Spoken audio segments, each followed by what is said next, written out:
তোমাদের জন্য পানি নিয়ন্ত্রণ করে দিয়েছি, পানির সাপ্লাই দিয়েছি। বাংলারে তোমরা তো আসল জিনিস দেখো না। প্রত্যেকটা ডিস্ট্রিক্টের জন্য নদী দিয়েছি। সিলেটের গিয়ে দেখবেন সুরমা, আর একটু আগুয়া দেখবেন কুশিয়ারা, আবার মৌলভীবাজারের জন্য দেয় মনোমুখ, আবার একটু হবিগঞ্জের জন্য এসা খুয়াই, ব্রাহ্মণবাড়িয়ার জন্য তিতাস, কুমিল্লার জন্য গুমতি, ময়মনসিংহের দিকে যান তাহলে ব্রহ্মপুত্র।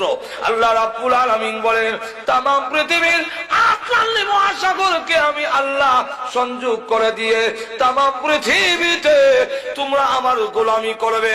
তাই আমি আল্লাহ তাম পৃথিবীর পানির যাতে অসুবিধা না হয় প্রত্যেকের এলাকায় এলাকায় পানির সাপ্লাই পৌঁছাইয়া দিয়েছি। দুবার থেকে বিমান ওঠে, কোন জায়গায় বিমান আছে টেলিভিশন একটা আছে, বিমানটা কই আছে কই যায় দেখা যায়, কোন জায়গায় গেছে দেখায় বিমানে। আটলান্টিক মহাসাগর 14 ঘন্টা বিমান চলে, তথাপি ওই সাগর পাড়ি দিতে পারে না।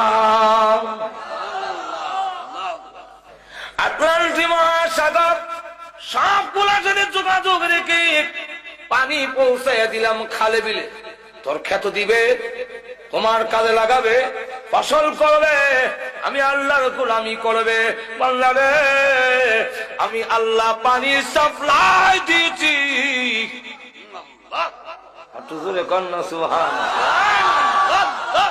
আবার কোন নদীর মধ্যে উপরে হলো লবণাক্ত নিচে মিঠা, অথবা উপরে মিঠা নিচে লবণাক্ত, কোন বান নাই, শুধু একটা হুকুম, পানি রে ও লবণাক্ত পানি মিঠা এলাকার যাইস না, আমার বান্দা অসুবিধা হবে, সে আমার ইবাদত করবে।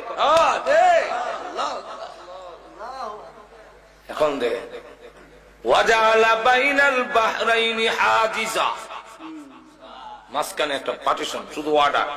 আমি নিজে নেমে দুই ফানির এক কানা করার লেগে চেষ্টা করি, আল্লাহু আকবার, ধাক্কা দেই ইজিকে যায়, আবার জায়গা পাই,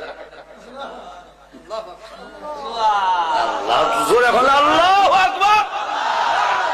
ও মানুষ কি মুখ হারাম, এরপরে যদি অবাধ্য হও, এরপরে যদি আমার গোলামি না করো, এরপরে যদি গান বাজনা লিপ্ত হও, এরপরে সব কিছু লিপ্ত হও, কঠোর শাস্তির ব্যবস্থা আছে।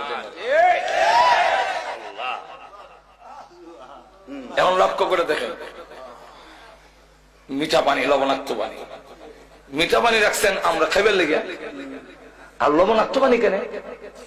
তাফসীর কিতাবে লেখেন লবণাক্ত পানির কারণ হইল ওই যে কুত্তা বিলাই গরু ছাগল মরে, লাশ মানুষ হত্যা করলে যায়, নদীটা ভাসায় নেয়, লবণাক্ত পানির মধ্যে এটা ঢুকাইয়া তার প্রয়োজনটাকে নষ্ট করে দেয়, যাতে আবহাওয়া দূষিত না হয়।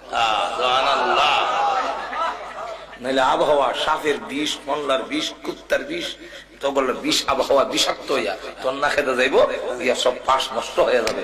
তোদের সবগুলো ঠিক রাখার জন্য তুই না আমার গোলামি করবি, তুই না আমার সাজদা দিবি।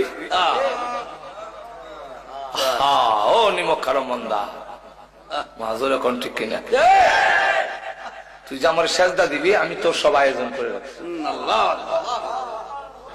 وجعل خلالها أنهارا وجعل بين البحرين حاجزا أإله مع الله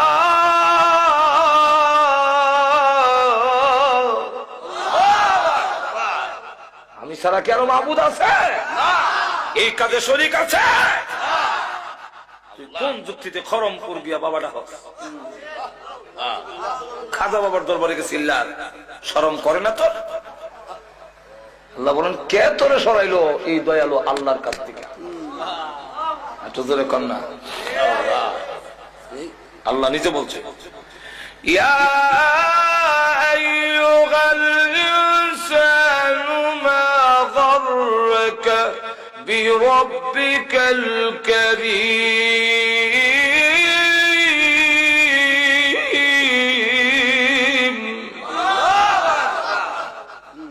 ও দুনিয়ার মানুষ, তোকে কোন জিনিসে, কোন বস্তু দাতা রবের কাছ থেকে তোরে সরাইলো যিনি দাতা দানশীল আল্লাহ।